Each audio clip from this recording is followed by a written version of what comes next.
Welcome back to another edition of the Grandstands. This is Robbie Hyde, and today we are talking about Martín Pérez. Don't forget to subscribe down below, and if you like the content, don't forget to drop a like. So it's official, Martín Pérez is a Red Sox. Chaim Bloom announced that it is an official signing, and he will be competing for a starting rotation spot. A lot of people question this move. Why in the world are we signing Martín Pérez? On paper, he doesn't look great, but I think he is going to be a pretty decent addition to the Red Sox. As for the contract he signed a one-year, $6 million deal, and there's a team option for $6.25 million.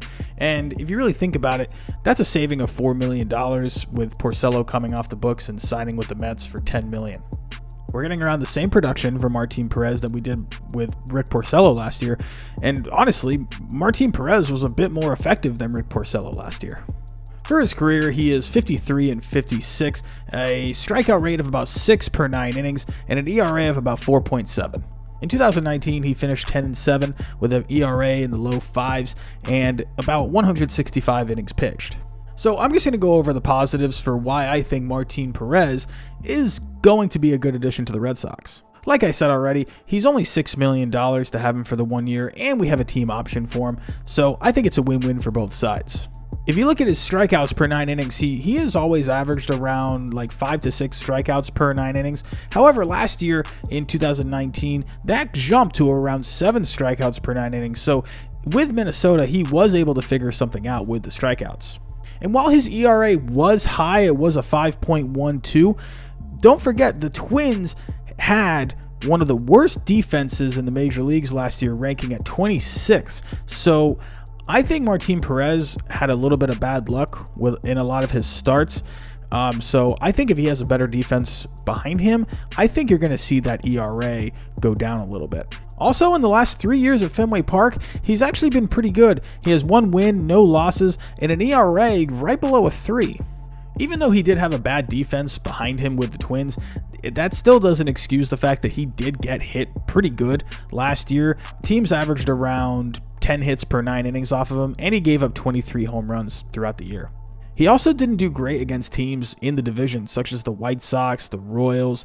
He did not start well against them, so it makes me wonder, in the American League East, how is he going to do against teams like the Yankees and the Blue Jays and the Rays, where if he's struggling against, teams like the Royals and the White Sox, it makes me wonder how he's going to do against teams that are going to see him a lot, like the Yankees and the Rays. He also didn't do very good in the second half last year. He did better in the first half. He had a cutter going, but in the second half, he kind of got away from that cutter. He went more to his changeup and curveball. However, he saw his ERA climb in the second half, especially in September. He had an ERA in the mid-6s in his starts in September. Overall, I think this is going to be a pretty good move for the Red Sox. He showed signs last year where he did increase his strikeout rate. He did well at Fenway Park. And overall, he didn't have a terrible season, but he put together a somewhat okay season with a pretty bad defense behind him.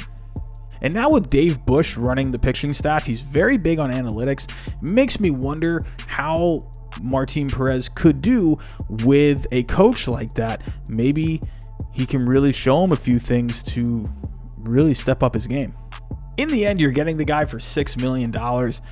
If he does bad, oh well. But if he does good, I mean, that's pretty good for $6 million. If he gives you around 10 to 15 wins with an ERA in the low 4s, that's a win-win if you ask me.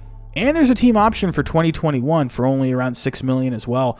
So if he ends up having a good season next year as the 5th starter, then hey, we just use that team option and bring him back again for cheap. Well, that's all I have for today. Don't forget to subscribe down below. Leave a like if you like the content, and leave a comment down below. Tell me what you think. Tell me what you think about the Martín Pérez signing. Thanks for tuning in today. Hope you have a great day. See you later.